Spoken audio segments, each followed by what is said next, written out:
नमस्कार, मैं स्वप्निल और आप देख रहे हैं the news launcher mid day मुद्दा विद अशोक वानखेड़े। और आज मिड डे मुद्दा विद अशोक वानखेड़े में चर्चा उस बात पर, उस विषय पर, जो विषय इस देश में भयंकर कलह, भयंकर बवाल की वजह बना हुआ है।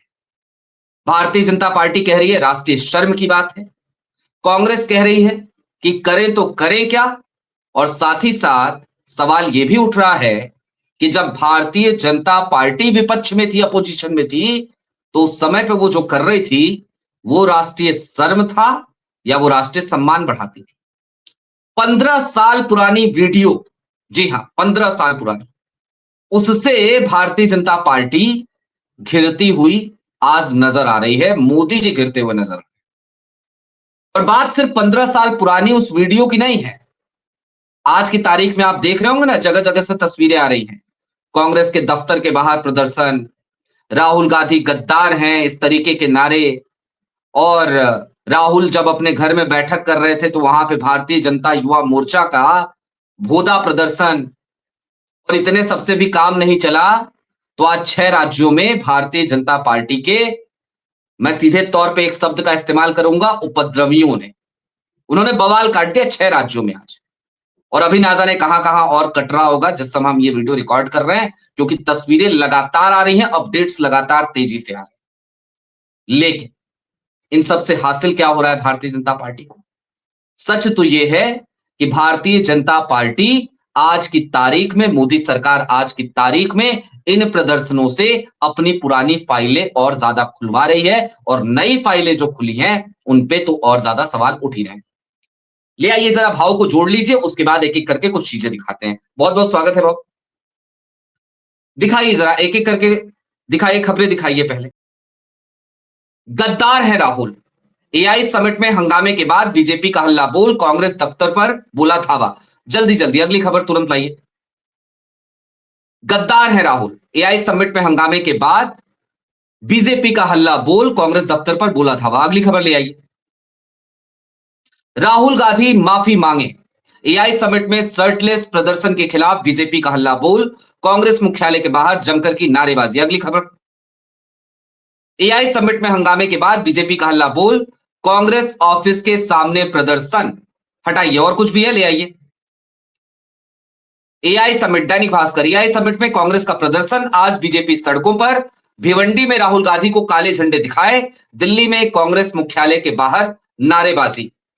अब एक काम कीजिए, आप सीधे सबसे पहले जरा वो प्रदर्शन जो हो रहा है ना, जरा उसकी तस्वीर चलाइए तो एक बार, ले आइए जरा वो तस्वीरें दिखाइए।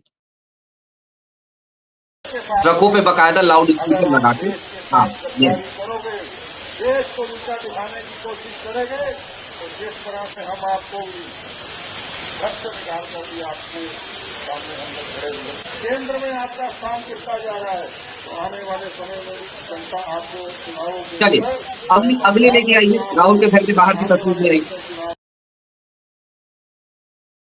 राहुल गांधी के घर के बाहर की तस्वीर ले आइए। ये देखिए, ये राहुल गांधी भाव उस वक्त घर के भीतर बैठे थे, एक बैठक कर रहे थे, एक मीटिंग कर रहे थे, उस समय की ये तस्वीरें हैं। भारतीय जनता पार्टी के लोग इस तरीके से वहां पहुंचे थे, हंगामे काट रहे थे। अब लेकर के आइए जरा ट्वीट, 2 ट्वीट होंगे आपके पास।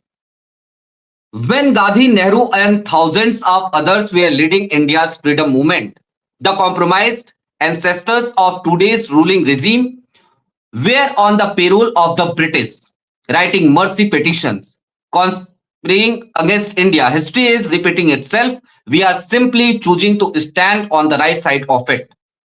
सीधे तौर पे इंडियन यूथ कांग्रेस वो हथियार नहीं डाल रहा है, वो याद दिला रहा है इनके इतिहास का, और बता रहा है कि जब हमारे जो पूर्वज थे वो लड़ाई लड़ रहे थे अंग्रेजों से, तो उस वक्त पे ये मर्सी पिटीशन लिख रहे थे, माफीनामा लिख रहे थे। जो लोग आज कह रहे हैं ना राहुल गांधी माफी मांगो, तो उस वक्त पे ये क्या कर रहे थे इनके पूर्वज, वो देखा जाए। ले आइए अगला ट्वीट ले आइए। Let them call us seamless और shirtless, we stood up for India's youth, farmers and sovereignty. We did it Gandhi's way with Bhagat Singh's courage. We will continue to fight to protect India's interest against compromised PM हटा दीजिए। अब सबसे पहले जरा भाव की तरफ चलते हैं, उसके बाद दो बाइटें और आपको दिखाएंगे और फिर पुरानी कुछ खबरें भाव और भी हैं, इनकी फाइलें तो खुलेंगी आज और खुल करके खुलेंगी। लेकिन भाव पहला सवाल यही है, विरोध प्रदर्शन आखिरकार कांग्रेस के यूथ कांग्रेस के कुछ लोगों ने कल जाके कर दिया। संख्या कोई बता रहा है कि 12 थे, कोई कह रहा है नहीं 24 थे, लेकिन यही 1.5 से 2 दर्जन लोग थे। बाकायदा रजिस्ट्रेशन किया होगा, क्यूआर लिया होगा, एंट्री ली होगी। आज दिल्ली पुलिस का बयान अदालत में, यानी कि केंद्रीय गृह मंत्रालय का बयान, वो जाकर के वहां पे कहती है अदालत में जज साहब के सामने कि मिलॉर्ड ये तो नेपाल के जेनजी आंदोलन से कहीं ना कहीं प्रभावित होकर के ये सब कर रहे थे। तो फिर भाई गृह मंत्रालय कर क्या रहा था, इंटेलिजेंस ब्यूरो क्या कर रहा था, इस्तीफा दो घर बैठो। मुझे बार बार हंसी आती है, जापान या नेपाल के जेनजी आंदोलन से ये सरकार परेशान क्यों है? जब आप राम राज्य की स्थापना कर रहे हैं तो जेनजी कहाँ आंदोलित हो रहा है? प्रधानमंत्री तो हमेशा कहते हैं कि जेनजी मेरे साथ है, तो फिर उससे प्रेरित क्यों है? मैं थोड़ा आपको बैकग्राउंड देता हूं। ये सरकार एप्स्टीन फाइल में घिरी हुई है, ये सरकार यूजीसी कानून में घिरी हुई है, ये सरकार लेबर लॉज में घिरी हुई है, ये सरकार अमेरिका के साथ ट्रेड डील में घिरी हुई है, ये सरकार मजदूरों से लेकर विद्यार्थियों से लेकर उसके सब तमाम उन लोगों के खिलाफ घिरी हुई है। शंकराचार्य और मणिकर्णिका घाट को लेकर हिंदुत्व के लोग भी आमने सामने हो गए हैं। ये तमाम इश्यूज को कारपेट के नीचे डालने के लिए उन्होंने जो एआई समिट अपने यहाँ हो रही थी, वो एक ऐसा तो नहीं कि रातों रात हुई, 1 साल पहले से इसकी तैयारी चल रही थी। इन्होंने पूरे पामेरियन मीडिया को और पूरे बीजेपी का इकोसिस्टम लग गया था इस मामले में कि अभी 2, 3, 4 दिन सिर्फ हम एआई ऐसा लोगों के दिमाग पे हैमर करेंगे कि लोग भूल जाएंगे कि एप्स्टीन फाइल भी कुछ था, ट्रेड डील भी कुछ था, यूजीसी भी कुछ था, क्योंकि उनको एक आदत लगी हुई है। देखिए, भारतीय जनता पार्टी जनसंघ या संघ हो, इनका एक पुराने जमाने का इनका एक स्टाइल रहा है, और वो स्टाइल ये है कि जब उनके खिलाफ लोग हो जाते हैं तो ये कोई नया शगुफा छोड़ देते हैं और डाइवर्जन ऑफ माइंड। और हमारे यहाँ क्या, तुरंत हम उसमें चले जाते हैं, भूल जाते हैं कि कल क्या हुआ। ये उनको लगता है समाज की स्थिति है, लेकिन क्या हुआ, ये हुआ उल्टा ये हुआ कि बीजेपी के छत्रछाया में पढ़े बड़े क्रिमिनल बैकग्राउंड के लोग शिक्षा के व्यवसाय में आए, गलगोटिया यूनिवर्सिटी, क्योंकि उनके माँ और बेटा दोनों जेल में गए, क्या फ्रॉड किया क्या नहीं, ये तो सारी दुनिया जान रही है, रोज क्लिपिंग्स आ रही है। इसका एक बड़ा फ्रॉड पकड़ा गया वहां पे। एक ऐसा चीनी प्रोडक्ट खरीद के लाए और हमारे यहाँ डेवलप किया करके वो मैडम चौड़े होके बोल रही थी। वो मैडम कम्युनिकेशन की डिपार्टमेंट की हेड थी, वहां क्या कर रही थी? क्या गलगोटिया में सिर्फ एआई के नाम से सिर्फ बिल्डिंग खड़ी करी है, कोई फैकल्टी नहीं है?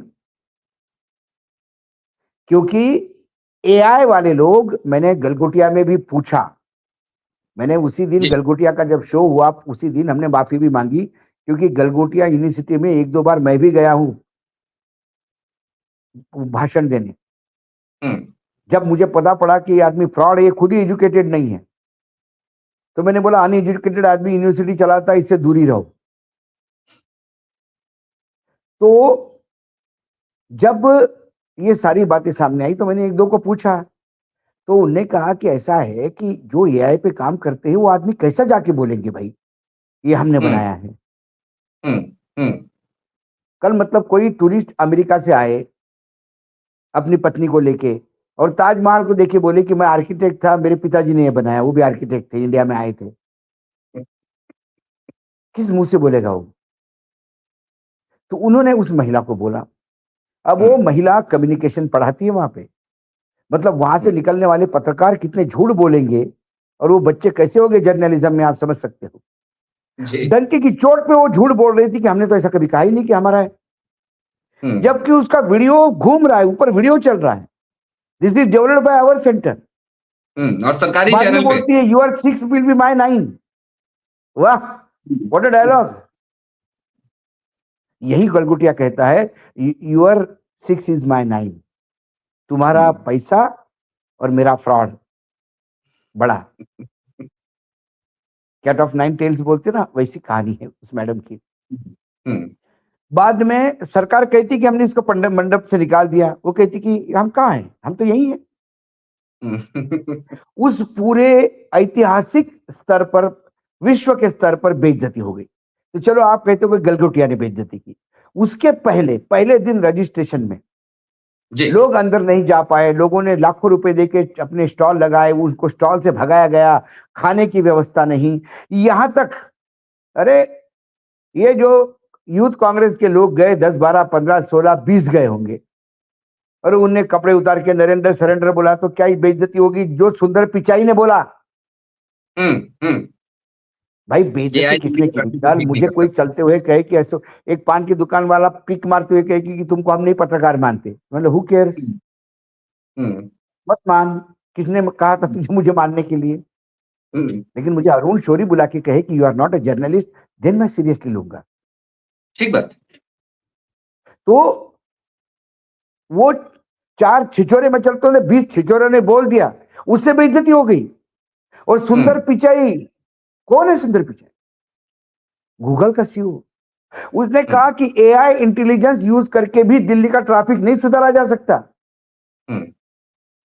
जिस शहर में आप, वो बयान थोड़ा सा कंफ्यूजन है, वो बयान एक्चुअली ऋषि सुनक का है। हाँ, ऋषि सुनक का, जिसने भी कहा। उसके बाद वहां पे जो लोग बोल रहे थे, विदेश से आए हुए बोल रहे थे कि मैं तो विश्व के कई जगह मैंने इसको अटेंड किया, लेकिन भाई भारत में कभी अटेंड नहीं करूंगा इसके आगे। किलोमीटर तक लोग चलते गए, रात को लोग चल रहे, बोले पीएम का डिनर से निकलेंगे, पीएम तो रोड ब्लॉक है सारे, लोग बेचारे घूम रहे पैदल पैदल, किलोमीटर चल रहे हैं, गालियां दे रहे भारत सरकार को, बोल रहे कि आयोजन नहीं कर सकते तो क्यों। और उसके बाद आपका आईबी मिनिस्टर माफी मांगता है, गलती हो गई इसलिए कि कल थोड़ा मिसमैनेजमेंट हो गया, इसलिए मैं माफी चाहता हूं। अरे अंतरराष्ट्रीय इवेंट में अंतरराष्ट्रीय माफी आपका मंत्री मांग रहा है, इसमें कांग्रेस ने क्या किया? इसमें कौन से नेहरू आए थे ज्ञान देने रात को आपको कि ऐसा करो ऐसा ना करो? बोले 75,000 लोगों का रजिस्ट्रेशन हो गया। मतलब मालूम था 75,000 का रजिस्ट्रेशन हो गया? जब मालूम है आपको 75,000 का रजिस्ट्रेशन हो गया, तो वो लोग कैसे आएंगे? क्या करेंगे? दिल्ली एयरपोर्ट पे भीड़ बढ़ गई, उन्होंने डीजी यात्रा शुरू कर दिया। आपका चेहरा दिखता है और अंदर जाता है आदमी, चेहरा दिखता है और अंदर जाता है आदमी, और एआई पे सबमिट कर रहे हैं। इनके पुलिस वाले मैन्युअली चेक कर रहे हैं लोगों को। तो कुल मिला के ये ऐतिहासिक फियास्को साबित हुआ एआई। जब अंतरराष्ट्रीय स्तर का फियास्को साबित हुआ, जब पूरे मतलब सोशल मीडिया पटा हुआ है रील्स और मीम्स, गलगोटिया यूनिवर्सिटी को लोगों ने अब अपभ्रंश कर दिया, उसको लंगोटिया यूनिवर्सिटी बोलने लगे जी, मीम्स और उसमें। लेकिन तो आप मुझे बताइए, उस अंतरराष्ट्रीय बेइज्जती को छुपाने के लिए यूथ कांग्रेस ने ऐसा कर दिया, यूथ कांग्रेस ने देश की बेइज्जती करी, देश की बेइज्जती करी। मैं तो अभी सिर्फ मैं पक्ष विपक्ष की बात ही नहीं कर रहा हूं स्वप्निल जी, मैं तो सिर्फ ये अपनी गलतियों के छुपाने के लिए किसी और की गलती से जोर जोर से चिल्लाने लगते हैं। संबित पात्रा बोल रहे थे राहुल गांधी के यहाँ रात को राहुल गांधी की योजना बनी, बिल्कुल हुई होगी, क्यों नहीं होगी? विरोधी पार्टी है, क्यों नहीं करेगा?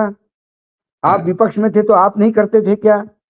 वो भी दिखाएंगे भाव, ये क्या क्या करते थे आप नहीं करते थे। हाँ, जरा दिखाइए क्या क्या करते थे। हाँ, पहले दिखाइए फिर उसको एक्सप्लेन करेंगे। ले आइए जरा कॉमनवेल्थ गेम वाली इसका वीडियो चलाइए तो एक बार, ले आइए ये क्या कर रहे थे उस समय पे, ले आइए। ये देखिए, ये 15 साल पुरानी वीडियो है, 2010, और ये जिस जगह पे प्रदर्शन कर रहे हैं ना, अभी आपने इसको शुरू से प्ले कीजिए शुरू से, शुरुआती फ्रेम दिखाइए इसका। ये देखिए गेट है, जो राष्ट्रमंडल खेल गांव बना था, कॉमनवेल्थ विलेज बना था, उसका गेट है। वहां पे इस तरीके का प्रदर्शन ये लोग जाकर के कर रहे हैं। ये भारतीय जनता पार्टी है। ये देखिए, संसार सिंह, भारतीय जनता पार्टी, दिल्ली जिला। और लगातार इस तरीके के हंगामे, एक एक करके जरा वो खबरें लेकर के आइए जो हेडलाइंस है आपके पास, इनकी 10 साल, 15 साल, 12 साल पुरानी जरा सारी हिस्ट्री लेके आइए, इन्होंने क्या क्या किया है। BJP protest plan sale of beef during Commonwealth Games. Commonwealth game के दौरान, चूंकि वहां पे विदेशी खिलाड़ी भी थे, ये बीफ एक्सपोर्ट करने में इनको दिक्कत नहीं है, लेकिन चूंकि विदेशी खिलाड़ी थे और वहां पे बीफ मेन्यू में था, जाहिर सी बात है उनके डिमांड्स थी, तो इस पे बीजेपी ने प्रोटेस्ट प्लान किया और प्रोटेस्ट किया था। अगली ले आइए। BJP disappointed over Obama's first speech during India visit. हटाइए, अगली ले आइए, तेजी से ले आइए सर। अब BJP protest at parliament, a question, are they appealing to Obama. ले आइए, अगली ले आइए।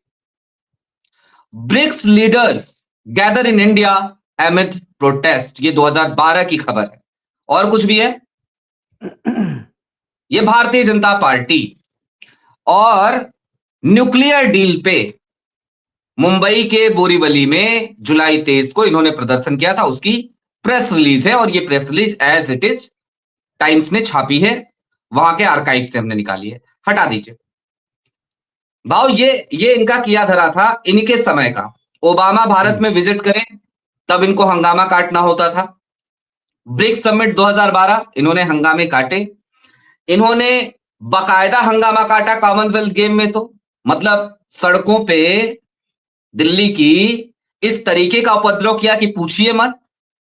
न्यूक्लियर डील, भाई वाम दलों ने तो चलो समर्थन अपना खींच लिया, लेकिन इन्होंने तो न्यूक्लियर डील के बाद लगातार अलग अलग तरीके के सवाल पूछे मनमोहन सिंह से और लगातार परेशान किया। तो क्या तब राष्ट्रीय शर्म की बात नहीं थी? और मैं एक चीज और, शायद वो खबर है नहीं भाव यहां पे, मोदी जी 2014 में प्रधानमंत्री बनते हैं, अमेरिका जाते हैं। अमेरिकी सरकार उस वक्त पे बकायदा जो मोदी के सपोर्टर्स हैं उनको जगह तो देती ही है, उनको तो समय मुहैया कराया जाता है मिलने के लिए और बकायदा उनकी गैदरिंग के लिए। जो लोग ये कहते हैं अमेरिकी सरकार से कि हमें प्रोटेस्ट करना है, उनको भी बकायदा जगह मुहैया कराई जाती है और समय मुहैया कराया जाता है। ये फंक्शनल डेमोक्रेसी का तरीका है जो अमेरिका में अभी भी है। अगर हाँ, अमेरिका अगर ने नजर तब आप ये नहीं डेमोक्रेसी कहा, हाँ, नहीं, अमेरिका ने तब ये नहीं कहा कि भाई एक विदेशी मेहमान हमारे यहाँ आ रहा है, तुम प्रोटेस्ट करोगे, राष्ट्रीय शेम कैसे हो गया, ये तो अंतर्राष्ट्रीय आप शेम शेम कर रहे हो। अब मैं आता हूँ। देखिए, भारतीय जनता पार्टी जनसंघ हो या फिर संघ हो, इनके लिए एक रूल फिक्स है, हम करें तो सदाचार, आप करें तो व्यभिचार। ये लगातार सत्ता के खिलाफ रहे हैं। आजादी के बाद, आजादी के पहले इस सत्ता के साथ रहे हैं। आजादी के पहले सत्ता अंग्रेजों की थी और उसी अंग्रेजों के हम गुलाम थे। कांग्रेस पार्टी एक आंदोलन बन चुकी थी, संघर्ष के लिए लड़ रही थी। कई अलग अलग धड़े थे, गरम दल, नरम दल, वामपंथी विचारधारा के भी लोग थे, समाजवादी विचारधारा के लोग थे, लेकिन ये पूरे के पूरे वो एक बड़े कांग्रेस के आंदोलन का हिस्सा थे। तब संघ क्या कर रहा था, सावरकर क्या कर रहे थे, ये अंग्रेजों का साथ दे रहे थे। ठीक है, तब इन्होंने आजादी की लड़ाई को ग्रहण लगाने का प्रयास किया। वो सामाजिक शेम है, it's a social shame on India to have these people protesting। लेकिन तब चलो ठीक है, तुम तुम्हारा काम करो, हम हमारा काम करेंगे। देश आजाद हुआ, अंग्रेज चले गए, यानी इनके बाप चले गए, इनको बहुत दुख हुआ। इन्होंने 13वीं 12वीं मनाई होगी, सरवर मुंडवाए होंगे, और फिर अपनी सरकार के खिलाफ, जो अपनी भारत की खुद की लोकतंत्र की सरकार है, उसको पलीता लगाने का काम ये करते रहे पूरे जीवन भर। संविधान आया, संविधान नहीं मानेंगे, नेशनल फ्लैग आया, उसको नहीं मानेंगे, अभी-अभी लहराने लगे हैं। हम्म, ये लगातार मनुस्मृति चाहिए, ये लगातार बदनाम करते रहे। और जब ये सत्ता में आए, ये सत्ता में भी इसलिए आए कि ये कांग्रेस की गलती है, हम्म, क्योंकि कांग्रेस का मोरल हाई है। वहां भ्रष्टाचार हो गया तो इस्तीफे मांगे गए, हम्म, वहां भ्रष्टाचारियों को पार्टी ने दूर किया, हेमंत विश्व शर्मा जैसे को, तो इन्होंने हम्म, लपक लिया उसको और उसके भरोसे आसाम में सरकार बना गए। हम्म, कांग्रेस ने तभी ईडी, सीबीआई और चुनाव आयोग और इन सबका उपयोग लिया होता तो ये कभी जीवन में ना संघ का कब खत्म हो चुका होता। और ये बीजेपी बीजेपी तो आपको दिखती भी नहीं, ठीक लेकिन बात है। कांग्रेस ने लोकतंत्र को जिंदा रखा, अपने विरोध को जिंदा रखा, विरोधियों को जिंदा रखा। हम्म, वो विरोधी बड़े होते होते एक बड़े वृक्ष का उसने जगह ले ली और फिर वो सत्ता में आ गए। सत्ता में आने के बाद उनको पता है कि हम सत्ता में तो आ गए कांग्रेस को बदनाम करके, लेकिन हम जो करेंगे वो उससे भी बुरा होगा और जनता हमारा चेहरा मुखौटा समझ जाएगी। उसके बाद फिर उन्होंने एजेंसियों का सहारा लेना शुरू कर दिया, न्यायपालिका का सहारा लेना शुरू कर दिया, चुनाव आयोग और बाघ का क्या नहीं, और अब वो लगातार सत्ता में बने हुए हैं। हम्म, लेकिन लोकतंत्र में जनता तो सर्वोपरि है, ठीक बात जनता है। उत्तेजित होती है। 2024 के चुनाव में जनता इनको 180 पे ले आई टेक्निकली, एडीआर की हम्म, रिपोर्ट माने तो 60 जुगाड़ की सीटें थी, 240 पे आ गए। जी, ये डर गए, तब से ये सवाल पूछते नहीं। इनकी गुलामी की मानसिकता गई नहीं। तब ब्रिटेन था, अब यूके, अब यूएसए है। तब यूके हम्म, था, अब यूएसए है। तब यूके की गुलामी करते थे, अब अमेरिका की गुलामी करने चले। अमेरिका भारत को कब का गुलाम बनाना चाहता था? इंदिरा जी के समय बनाना चाहता था, नहीं बनने दिया। ठीक बात है। हर टाइम उसने उसने मनमोहन सिंह जी से एग्रीमेंट करवाया एटॉमिक, लेकिन मनमोहन सिंह जी ने फिर भी अमेरिका का फायदा नहीं होने दिया। हम्म, वो हमेशा भारत के फायदे में रहे।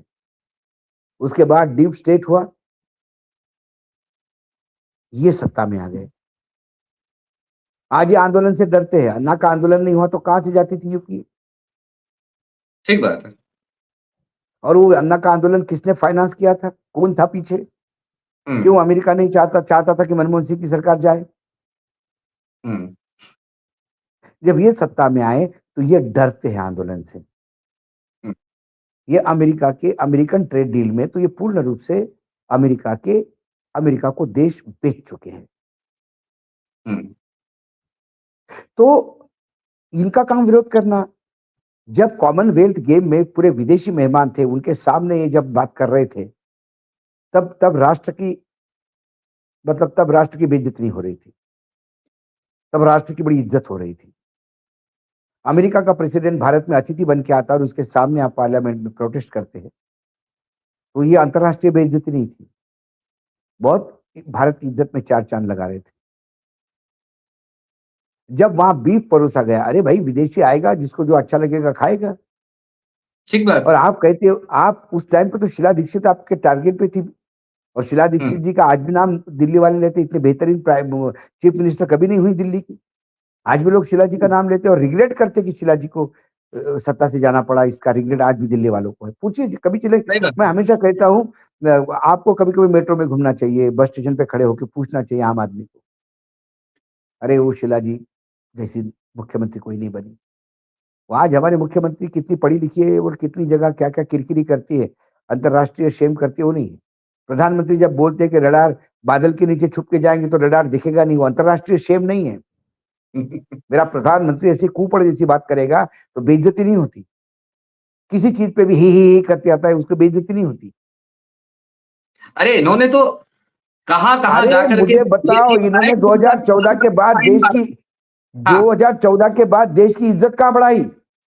हाँ, ये कहते थे रुपया गिरेगा तो देश की इज्जत गिरती है। अब रुपया कहां तक गिर गया नीचे? कहां तक गिराओगे देश की इज्जत? अब हम्म, नहीं गिर रही देश की इज्जत। सिर्फ यूपीए में 65 रुपए का डॉलर हो गया था तो आपने पूरा सर देश सर पे उठा रखा था। आज हम्म, 91-92 पे चला गया है। आज शर्म नहीं आती आपको? बेसिकली इन्होंने अंतरराष्ट्रीय शर्म शर्म की तो बात ही नहीं करनी चाहिए। क्योंकि जो बेशरम है खुद वो शर्म की बात ना करे। लेकिन इनको अपनी विफलता एआई समिट की, एआई समिट बुरी तरह से विफल हुई है सभी दृष्टि से। अब उस विफलता को संभालने के लिए बस यूथ कांग्रेस ने ऐसा किया, यूथ कांग्रेस ने ऐसा किया। गलगोटिया के यहां जाओ ना, वहां प्रदर्शन करो, क्यों भारत की बेइज्जती करवाई? जाके जरा मंत्री जी के घर के सामने प्रदर्शन करो, आईटी मंत्री के सामने, अश्विनी वैष्णव के सामने, कि जब मालूम था 75,000 लोग आ रहे तो उनकी व्यवस्था क्यों नहीं की गई ठीक से? एक ही गेट से 75,000 लोग घुसड़ेंगे तो कहां से चले जाएंगे? नाम एआई समिट, टेक्नोलॉजी की, एआई की टेक्नोलॉजी की बात करेंगे। और अंदर निकालने के लिए पुलिस वाला हाथ पकड़ पकड़ के चेक करेगा तुम्हारे पास क्या है। वारे बेइज्जती, इज्जत बेइज्जत। बेइज्जती की तो बात बीजेपी ना करे तो ठीक है।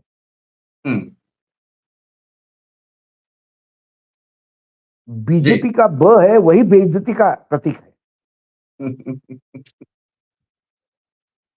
लेकिन भाऊ सवाल तो ये भी है ना, आज ठीक है ये हंगामे चारों तरफ काट रहे हैं और कांग्रेस आज की तारीख में वो अब भिड़ते हुए नजर आ रही है कम से कम, क्योंकि कल की तारीख में जब ये हुआ यूथ कांग्रेस वाला एपिसोड तो हमें लगा कि कांग्रेस जो है वो अब डिफेंसिव मोड में आ जाएगी, लेकिन कांग्रेस ऑफेंसिव मोड में आ गई है। मैंने बड़े बड़े पत्रकारों के ट्वीट पढ़े जिनको मैं एक संपादक करके इज्जत करता हूं, उन्होंने कहा कि अंतर्राष्ट्रीय इवेंट में ऐसा जाना नहीं चाहिए कांग्रेस वालों ने। मैं इस पत्रकार महोदय को वीर संघवीर भाई मैं आपको पूछता हूं, जब ये लोग बेइज्जती कर रहे थे तब आपके ट्वीट क्यों नहीं चल रहे थे? ठीक बात है। तब आपने क्यों नहीं कहा भाजपा ने ऐसा नहीं करना चाहिए? तब तो आप खेल मतलब कॉमनवेल्थ में हुए घोटालों की हेडलाइन बनाने में व्यस्त थे कि आपको भी राज्यसभा में कहीं जाना है या पद्मश्री पद्म भूषण कोई चाहिए इसलिए लाइन में लगे हो। शर्म आती है ऐसे लोग जब पत्रकारिता के, जिसको हम कहते थे कि यार एक बहुत अच्छे पत्रकार है, शर्म आती है इनको पत्रकार कहना भी। जी अमेरिकन मीडिया तो चुप होगा इस बात पर, वो तो ये दिखाने में लगा होगा कि कांग्रेस ने कितनी बेइज्जती करी, कांग्रेस ने कितनी बेइज्जती करी। ये एंकर और एंकरनियां लगे होंगे आज सुबह से शाम तक। शर्म आनी चाहिए, देश का अपमान हुआ, देश का अपमान हुआ। और गलगोटिया के उस पे चित्रा त्रिपाठी ने ट्वीट किया और तुरंत डिलीट कर दिया कि ऐसी ऐसी ऐसी फ्रॉड यूनिवर्सिटी का रजिस्ट्रेशन रद्द करना चाहिए। हाँ, ठीक बात है। क्या हो गया भाई, पहली बार तो चित्रा त्रिपाठी ने कुछ पत्रकार होने का फर्ज निभाया था, क्यों डिलीट किया? ऊपर से आदेश आया। और कल से 11 ट्वीट चित्रा त्रिपाठी सिर्फ यूथ कांग्रेस के एपिसोड पे कर चुकी हैं, अब तक 11 ट्वीट कर चुकी हैं, 11 ट्वीट दोपहर पर 11। उस कुत्ते पे भी करी है एक हाथ जिसने अंतरराष्ट्रीय बेइज्जती करी, अश्विनी वैष्णव पे करी है जिसकी वजह से लोग गालियां देने लगे भारत के आयोजन को। दीजिए ना जरा। लेकिन ये अंधभक्त एंकर और एंकर नहीं आए, इनसे कुछ नहीं किया जा सकता। इससे अच्छा कि ये बीजेपी ज्वाइन करे, ज्यादा अच्छा है। मैं किसी भी व्यक्ति का अपनी विचारधारा हो सकती, जाके ज्वाइन करिए बीजेपी, ठीक बात है। लेकिन भाव एक सवाल है और दर्शकों के मन में भी ये सवाल होगा, क्योंकि कल से ना एक कंफ्यूजन सा बना के रख दिया है कई लोगों ने इसी तरीके के ट्वीट कर करके या इसी तरीके की बातें कह कह के कि कांग्रेस को नहीं जाना चाहिए। और लिहाजा चलते चलते ये सवाल मिड डे मुद्दा में मैं चाहता हूं आप जरा इस पे अपना एक्सप्लेनेशन जरूर दें और इसका विश्लेषण जरूर करें कि भाई कांग्रेस कहां जाए या विपक्ष कहां जाए। भाई जंतर मंतर पे जाती है, मीडिया कवर नहीं करती, कवरेज नहीं मिलती, वहां पे बैठने भी नहीं दिया जाता, परमिशन नहीं मिलती। टीवी डिबेट्स में विपक्ष के माइक म्यूट हो जाते हैं, सदन के भीतर नेता प्रतिपक्ष को बोलने नहीं देते हो, सिर्फ स्पीकर की आवाज आती रहती है, नो नो नो, नहीं ले सकते, नाम नहीं ले सकते, ये नहीं कर सकते, वो नहीं कर सकते। तो जब आप सारी जगहों पे बैन ही कर दो, एक जगह और है न्यायपालिका। चलिए न्यायपालिका, न्यायपालिका में यदि विपक्ष जाए तो हमारे न्यायाधीश कहते हैं कि चुनाव हारने की वजह से आते हो। चुनाव के पहले जाए, चुनाव के पहले जाए तो तुरंत बोलते हो कि चुनाव का अखाड़ा बना के रखा है न्यायपालिका को। 10,000 रुपए दिए साहब उन्होंने, नहीं वो वो गुनाह उसमें भी नहीं है। दिक्कत है, उसमें भी दिक्कत स्टैलिन है। ने दिया, स्टैलिन ने दिया। स्टालिन ने चुनाव दिया, हाँ। आयोग हमारे न्यायाधीश को पैसा कौन देता है इस पे डिपेंड पैसा करता है। यदि हाँ। नीतीश पैसा बांटता है तो वो समाज सेवा करता है, और स्टैलिन पैसा बांटता है तो वो आचार संहिता का और इस देश के समाज का खिलाफ बात करता है। हाँ, पैसा कहाँ से आएगा? हमारे न्यायाधीश, इन न्यायाधीशों ने भी सीधा जाके बीजेपी की मेंबरशिप लेके राज्यसभा में बैठ जाना चाहिए। हाँ। और ये दोनों बातें बोलने में सालों का डिफरेंस नहीं है, 1 महीने के अंदर की बात है ये। एक हफ्ता पीके भाव, के एक सप्ताह, पीके के केस एक पे आपने क्या बोला और स्टैलिन को क्या ज्ञान दिया?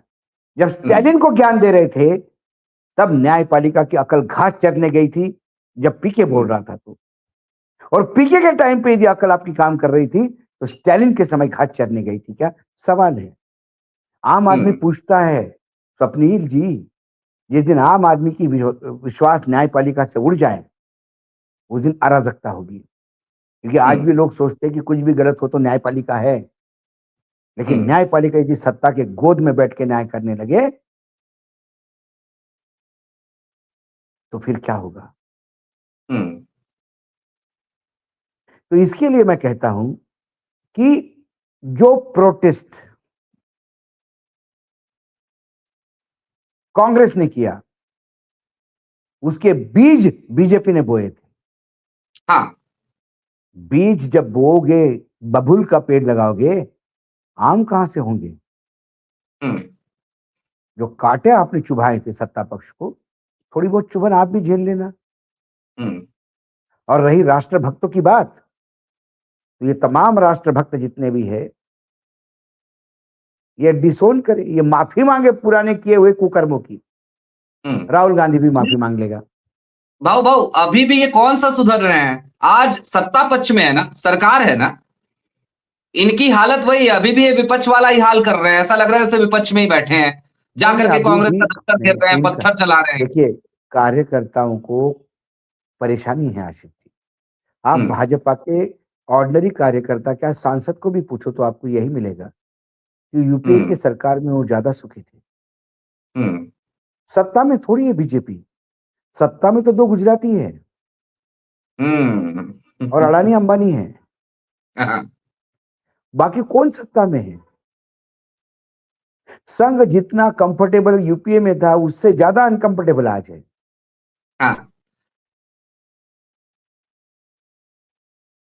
तो ये बेचारे अभी भी विपक्ष जैसे हाल है उनका, उससे भी बुरा हाल है।